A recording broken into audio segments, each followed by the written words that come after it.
What human energy offers that's rare and almost unique is a vision of a collective organism rising up. Things are not being addressed entirely from the point of view of an individual person or an individual nation state or an individual corporation. Rather, the context is this emergence of something as new as the multicellular animals that first came forth in the past. That, I think, is the unique contribution of human energy in addressing the challenges of our time. What makes human energy stand out is its reliance on Teilhard in the first place, and also its reliance on science. And I think what's happened is that Teilhard remains alive in the minds and thoughts of many people, but has been forgotten by scientists. And it's returning to a kind of a starting point that we're approaching Teilhard and the concept of a noosphere from a scientific perspective, but leading to a third story, a narrative basically that can inspire large numbers of people. So I think it's a return in some ways to the original vision of Teilhard, basically a fully scientific worldview that functions like a religion. I think what's unique for the Human Energy Project is it's a very interesting blend of very visionary, forward-looking, basic questions with a very pragmatic and kind of well-organized way of going about that. Yes? On the other hand, you have like many very vibrant organizations which are very kind of like robust and goal-oriented and effective in achieving their aims. But those aims are kind of like, short-term and localized in the interest of a particular kind of group that is aiming at those goals.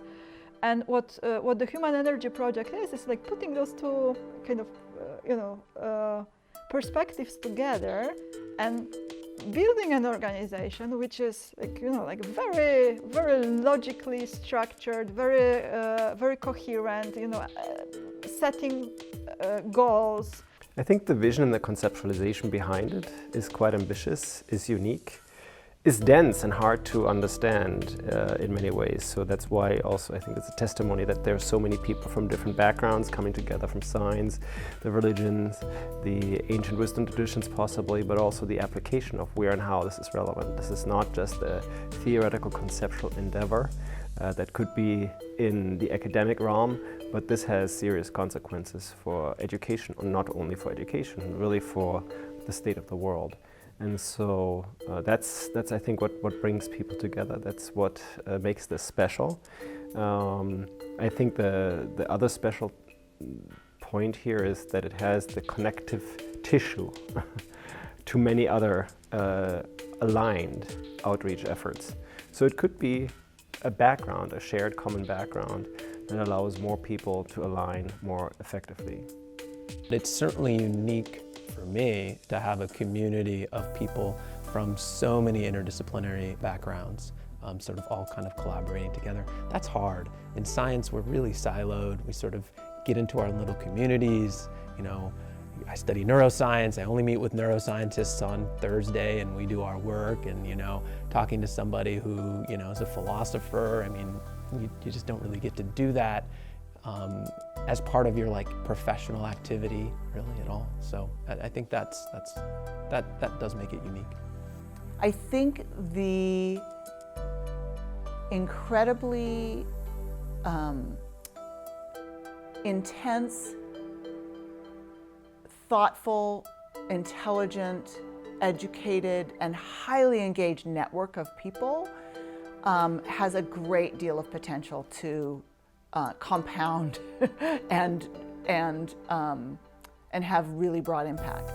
There are many organizations, as you say, that are very interested in the future. I think that the tenor of our time is one that many people are worried about the next generations.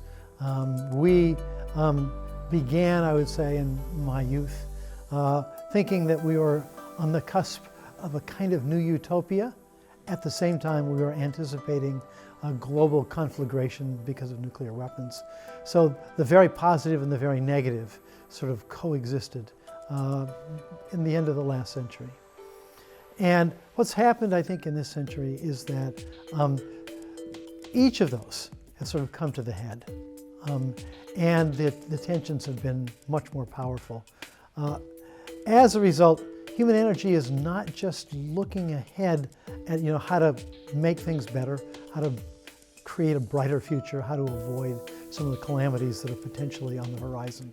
But it's also looking at it from a different perspective, a perspective that recognizes the connectedness of human beings and how individual human beings have always been a part of a larger collective, a sort of mental collective. And Teilhard's view of this, of course, called the Noosphere, is actually not something new. It's not a science fiction future.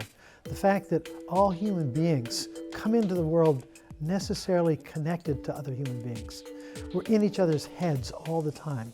The form of communication we use, language communication, is something that no other species can do. And it has done something which is unique in the world. And that is, it's allowed us to share thoughts, to share dreams, to share experiences, and to penetrate into ideas and problems that are well beyond our perception and our experience.